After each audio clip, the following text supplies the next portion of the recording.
S.T. Gill is one of the artists that Sovereign Hill has used in their recreation of the goldfields.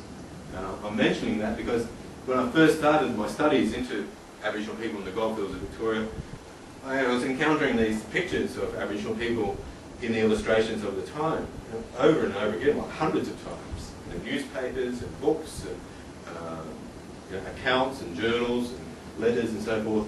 And I thought for a time that they were merely plonked in, if you like, for a bit of exotica, a bit of Aboriginal, sort of, as we tend to do with our tourism brochures these days. You pick up a tourism brochure of the Northern Territory and you will find an Aboriginal person on it. And I thought for a while that it was, that was happening here in the goldfields as well.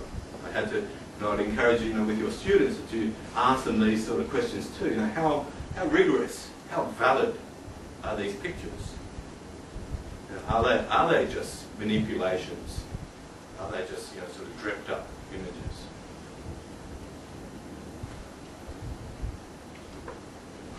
Well, this is that landscape I was talking about. That's apparently Lake Barron Beach.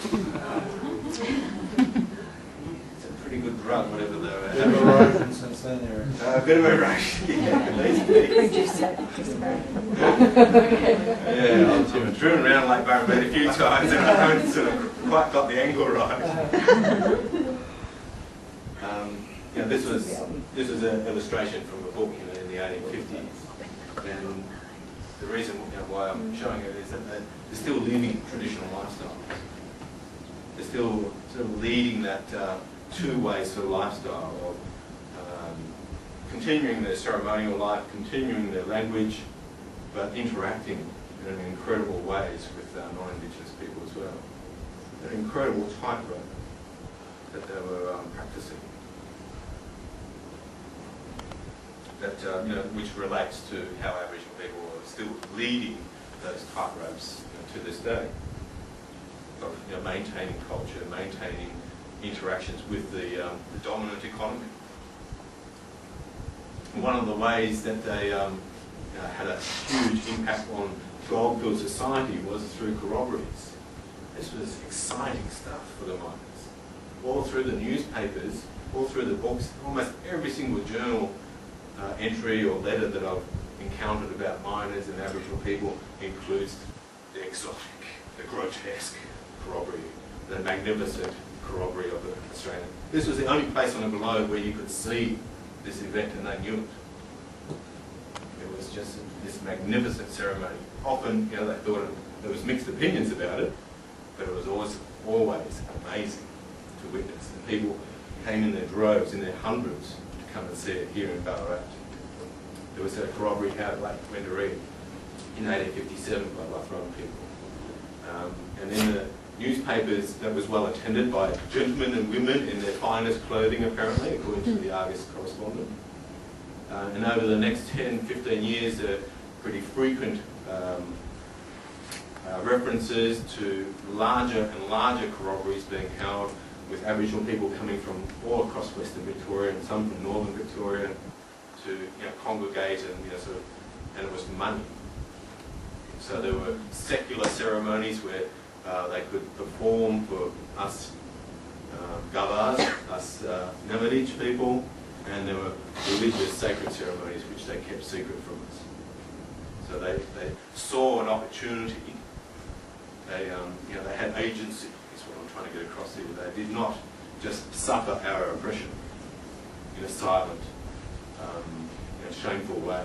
They're actually engaging with non-Indigenous miners very actively.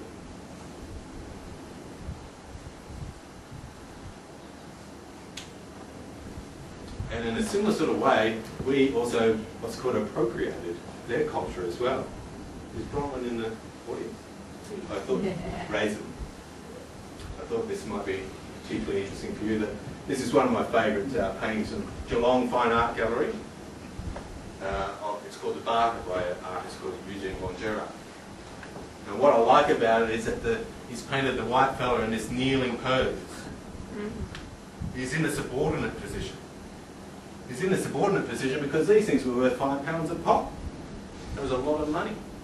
£20 was a local unskilled sort of wage per year. some sort of comparison of how much these very much valued possum skin cloaks were worth. Talking of money, I reckon I was wrong on the figure I gave you. I've reworked it. I'm glad you've been listening. Because I worked it out at $1,000 per ounce, which it isn't. It'd be 1.4 million for that one nugget. But gold at the moment is about 630 per ounce. Okay. So you're looking at about $800,000. It's not a bad find by anybody. So I dropped it all somewhere. Thank you for your honesty. What I like about this is that often we have, thankfully, photographic evidence to validate these illustrations as well. Famous yet false saying about photo never lies. It is false, but it certainly supports, and the newspaper reports and the constant references to white people having trying to acquire these possum skin cloaks is frequent and constant, and costs a lot of money. Between £3 and £5 seems to be the going rate in that period of time, which they emphasise was a lot of money.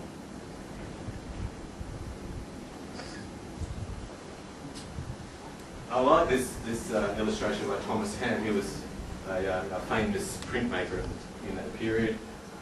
It shows the busyness of Golden Point, and also shows two Aboriginal people walking straight through the middle of the Gold Coast. This is what I was referring back to before about our myopic vision, if you like. That we've been guilty as historians of ignoring those two figures. This is representative of how we've ignored Aboriginal people's role in Goldfields, Victoria. They weren't here. They did not just go away, disappear into the landscape. They actually engaged with the non-Indigenous miners. How could you not? It's probably a better question.